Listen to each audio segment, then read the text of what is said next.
کی باتوں میں بڑا وزن ہے اور بڑی حکمت اور صداقت ہے، اور میں سمجھتا ہوں کہ ماضی میں بھی اس طرح کے اجتماع ہوئے جب کبھی بدقسمتی سے کبھی کوئی حادثہ ہوا تو گفتگو ہوئی، دلخراش واقعات ہوئے اور ان کے اوپر ہم نے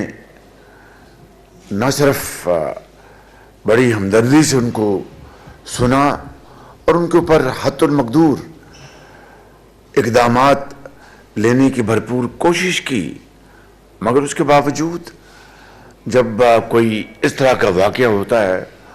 تو تلخیاں کافی عرصے تک وہ ذہنوں میں رہتی ہیں۔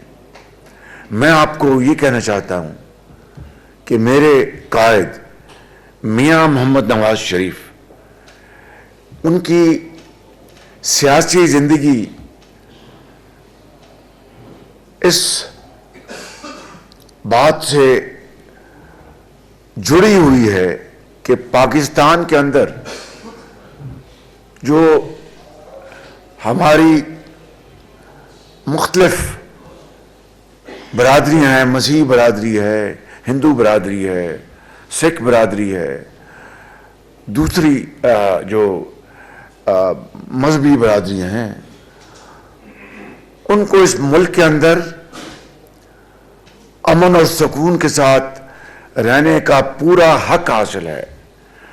ان کو پاکستان کے آئین کے تحت تمام وہ مراحت حاصل ہیں جن کا آئین پاکستان نے ان سے وعدہ کیا ہے اور اس کا ذکر کیا ہے، اور میاں نواز شریف نے عملی طور پر، چاہے وہ اقتدار میں رہے یا اقتدار سے باہر، انہوں نے ہمیشہ پاکستان کے اندر بسنے والی مذہبی برادریوں سے انتہائی شفقت، محبت اور احترام کا رشتہ انہوں نے جوڑا، اور یہ بات روزے روشن کی طرح آیا ہے۔ یقیناً میرے دور میں بعض بڑے افسوسناک واقعات ہوئے، لیکن میں نے میاں نواز شریف صاحب کی لیڈرشپ میں ان واقعات کو کنٹرول کرنے کے لیے، اور جہاں پر بھی جو قانون کی جس نے بھی خلاف ورزی کی ہے اس کو قانون کے کٹہرے میں لانے کے لیے ہم نے اخلاص کے ساتھ کوشش کی، مگر آپ کی جو آبزرویشنز ہیں ہمیں اس کا احترام ہے، اور یقیناً ان آبزرویشنز، ان خیالات کو ہمیں مد نظر رکھ کر آگے چلنا ہوگا۔ میں یہ کہنا چاہتا ہوں کہ میرا جو مذہب ہے، ہمارا جو مذہب ہے، قرآن کریم جو اللہ تعالیٰ کی کتاب ہے، اس کے اندر حضرت عیسیٰ کے بارے میں ایک سے زیادہ مرتبہ ذکر آیا ہے، اور ہم بطور مسلمان ان کو اللہ تعالیٰ کا جلیل القدر پیغمبر مانتے ہیں ان کو، اور ان کی جو والدہ محترمہ کی پاکیزگی کے بارے میں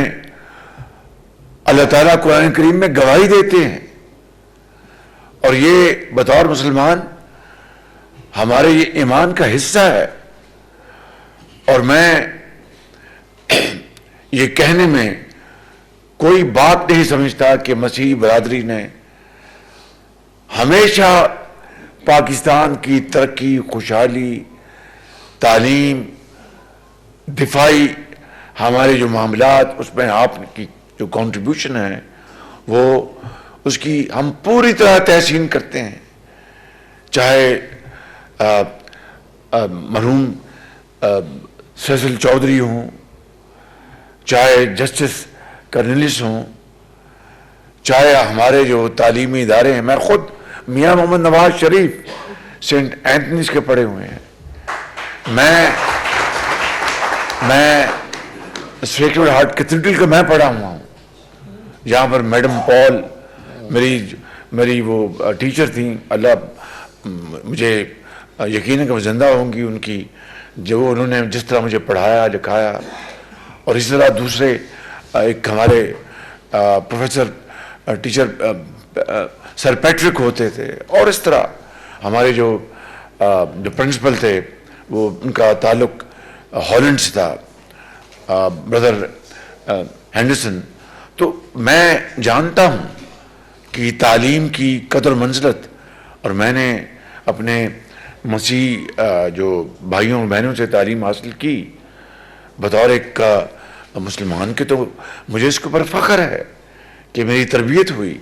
تو آپ کی جو کنٹریبیوشن ہے ان میدانوں میں وہ یقیناً بہت لائق تحسین ہے. تو میں سمجھتا ہوں کہ آج وقت کا یہ اہم ترین تقاضا ہے کہ ہم اپنی جو غیر مسلم جو برادریاں اس ملک میں رہتی ہیں، اور حضرت قائد اعظم نے یہ بڑا برملا اور بڑا موقع کے اوپر انہوں نے کہا کہ تمام پاکستان کے اندر بسنے والے مسلمانوں کے ساتھ تمام جو غیر مسلم برادریاں ہیں ان کے حقوق آئین پاکستان میں محفوظ کر دیے گئے ہیں، اور ہر ایک کو حق حاصل ہے کہ وہ اپنی مسجد میں جائے، مندر میں جائے، چرچ میں جائے بغیر کسی ڈر اور خوف کے. یہ حضرت قائد اعظم نے فرمایا. تو میں سمجھتا ہوں کہ پاکستان کا جو مارز وجود میں آنا اور پاکستان کی جو تخلیق اور پاکستان کے بننے کے جو فیکٹرز ہیں، ان میں ایک بڑا امپورٹنٹ فیکٹر یہ ہے کہ ہم اپنی غیر مسلم برادریوں کو ہم امن اور سکون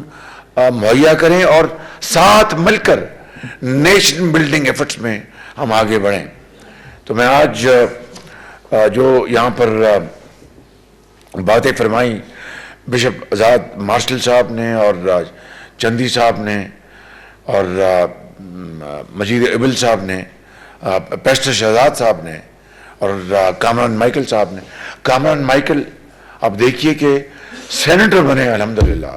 فیڈرل منسٹر بنے. تو یہ ہے میاں محمد نواز شریف کی سوچ کہ ہماری ہماری جو نان مسلم جو کمیونٹیز ہیں پاکستان میں، چاہے وہ مسیح ہیں، سکھ ہیں، ہندو ہیں، ان کو کس طرح ان کی جو پارلیمنٹ میں ان کی ایکسپینشن ہوئی ہے اور ان کی پذیرائی ہوئی ہے اور ان کو عام عہدے دیے گئے ہیں. تو یہ سوچ ہے، اس فکر کا نام میاں محمد نواز شریف ہے. اور میں آپ کو یقین دلاتا ہوں کہ انشاءاللہ اگر اللہ تعالیٰ نے ہمیں اب میاں نواز شریف کی لیڈرشپ پہ موقع دیا تو آپ کے ساتھ پہلی فرصت میں ہم بیٹھیں گے، اور بیٹھ کے آپ کے جو معاملات خالی مسیح برادری کے نہیں، جو دوسرے بھی جو کمیونٹیز ہیں ان کے ساتھ بیٹھ کے من جملہ بیٹھ کے ان کے ساتھ گفتگو کریں گے. اور یہ جو آپ نے کہا کہ نیشنل کمیشن فار منارٹیز میں منارٹی کا نمائندہ ہی نہیں ہے، تو یہ کمیشن کی جو تشکیل ہے، اس کے جو خد و خال ہے، اس کے لیے بھی ہم بیٹھ کے آپ سے گفتگو کریں گے. اور میں آپ کو یقین دلاتا ہوں جو آپ نے جو بات کی، جو نیشنلائز ہوئے جو سکول اور تعلیمی درسگاہیں، یقیناً اس کے بعد ان کا معیار نیچے گیا. پھر ایک بہت اچھا فیصلہ آیا کہ سارے کے سارے واپس آپ کو مل گئے، اور جس سے کہ یقیناً تعلیمی معیار میں دوبارہ بہتری آئی، اور آپ نے لگن اور یگانگت کے ساتھ ان تعلیمی اداروں کو آپ چلاتے ہیں. میں آپ کو آخر میں یہ گزارش کروں گا کہ جہاں پر ہم نے یہ ساری گفتگو کی ہے، اب اس الیکشن جو کہ 8 فروری کو ہوگا، تو وہ الیکشن اگر اللہ تعالیٰ کو منظور ہوا انشاءاللہ